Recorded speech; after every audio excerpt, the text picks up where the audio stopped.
our special segment, Rising Stars, today we put the spotlight on a personalized styling platform with celebrity stylists to help you manage your wardrobe better, a personalized catalog and personal style and spending preferences.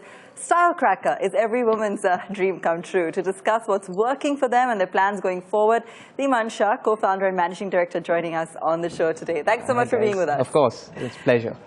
Well, tell us a little bit more about the concept, Dhimaan. And you were actually in the banking industry before, so this is home for you.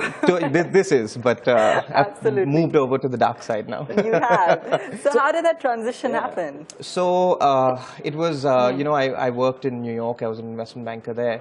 And I moved back to India, and I just realized, I mean, if you go out, the energy is palpable. You know, we're a young country, we're a dynamic country, we're changing. And I just realized how much people are willing to invest in terms of resources, not just financial, but even time, to improve, you know, and in self-improvement and to be the best version of themselves. And StyleCracker just seemed to work, you know, and fit right in there. So that's how it happened. So take us to what the venture is all about. What kind of an offering do you actually have on the table out there, and how do you see it going forward? Sure. So we are India's only personalized styling platform. What that essentially means is that we answer 3 questions that runs through every consumer's mind. What do I wear? How do I wear it? Where do I find it? We have a team of celebrity stylists that works with our technology team to actually make this available at scale to each user. So what's interesting is what Abha would see is very different from what you would see. And you know, we have curated looks. All of them are shoppable with our partner brands and retailers.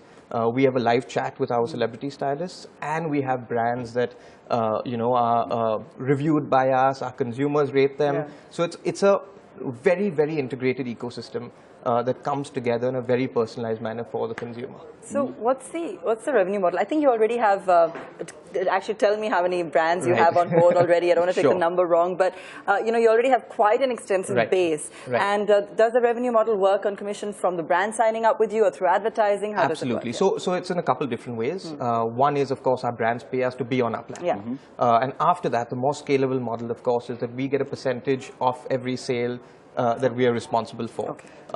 That number is increasing 100% month on month. 100% month on month. It's been that's crazy. it's been you know, the interesting thing is because it's so personalized. What happens is that the propensity for each buyer to buy is so much higher, and the likelihood is so much more than if you went anywhere else, you know. So so what's the average kind of spending power that you see on the site, and the number of transactions as well? Right. So average spending power is very high, actually. Our average, call it ticket size, is between 3,500 and 4,000 rupees per user. That's fairly powerful, and we don't really have a cost of customer acquisition. If you try and derive that number, it's just under 10 rupees. So to bring a user onto our platform costs just under 10 rupees, and they're spending about 3,500 rupees each time, not, you know, not in a year or something, each time. So it's powerful, you know, and it's kind of working. You know, give us a sense as to where the demand is really coming from. Is it more to the tier 1, tier 2 cities? Is it some of the other, you know, is it pan-India? Just to get a sense as to where the demand is likely coming from, and how, and your potential growth areas as well going forward. So the big demand is coming from tier 2. You know, people do use tier 2 and tier 3 synonymously. I don't particularly agree for us.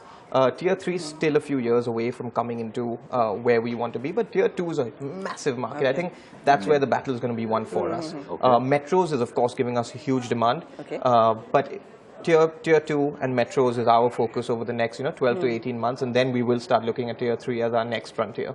Mobile is just... That's going to be huge, isn't it? I know we hear it, and I'm not saying it because it's in vogue to say, but mobile really is just... I mean, 70% of our users are on mobile. Shocking. It is. You know, it is really powerful. Now, I know a lot of people are going mobile only. I don't necessarily agree with that for our business. I think mobile only is just, you know, you're really suffocating the consumer in some ways. So we will be mobile first, and we are mobile first, but you know, not mobile only.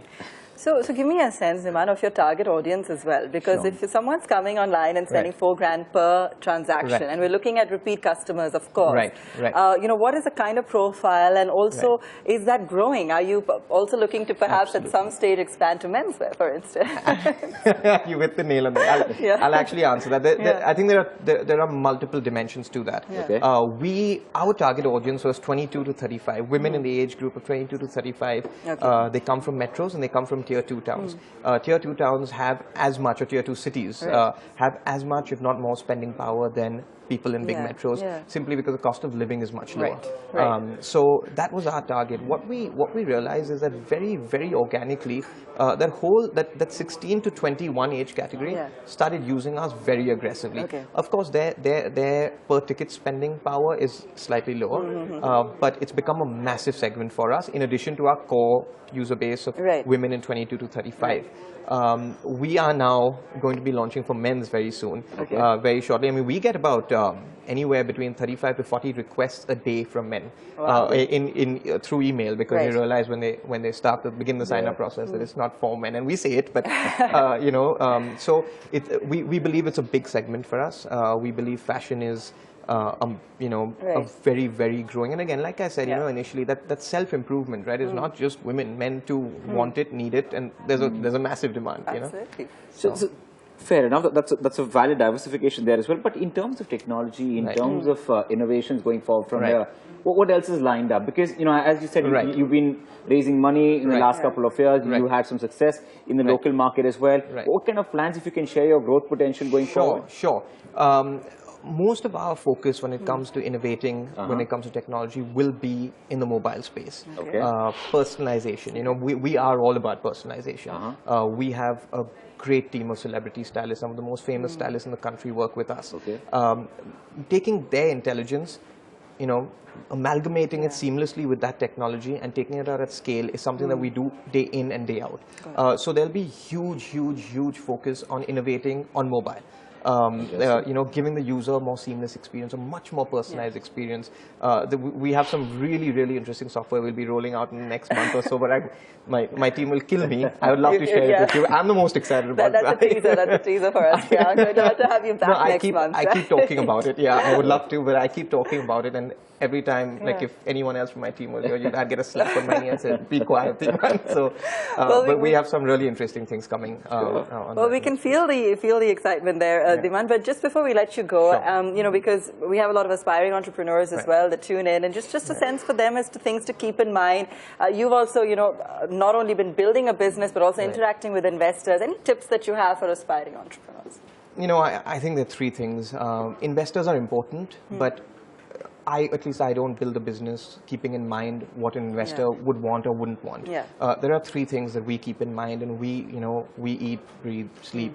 Number one is the consumer and the user experience. It's just so important. You know, every morning we come in and we take about 10 minutes for a big team meeting. So we have an open space office, so everyone just gets up and we just talk. The first 10 minutes or 15 minutes we spend only on how do we make it easier for a user to use our platform today. Period. Number one. So just obsessively, you know, thinking about the user and the user experience is just so important for us. The second is, how do we use technology to do it? Instead of throwing people at a problem or throwing money at a problem, how do we throw technology at a problem and try and solve that problem? You know, that's very important. And the third thing is, you know, just keeping a finger on the pulse with the overall market, right? What people are doing, what people are looking at, what they're clicking at. You know, we use people's preferences in music and movies to personalize fashion for them. You know, so just keeping a finger on the pulse there is just very important. And my advice to anyone, or you know, even to myself, is forget about what the investors want. Right? They're very important. They are a really important part of the ecosystem. But you know, they will appreciate it also, and our investors too. We're lucky, you know, if we focus on the consumer and the user, and you know, giving them a great experience. So that's our focus every day. All right, Dhimaan, thank you so much for joining us on the show today. It was great to learn more about StyleCracker. Keep an eye on that one, especially if you're looking for menswear. That's coming up soon. That's all we could pack into this edition of Countdown. Thanks so much for watching.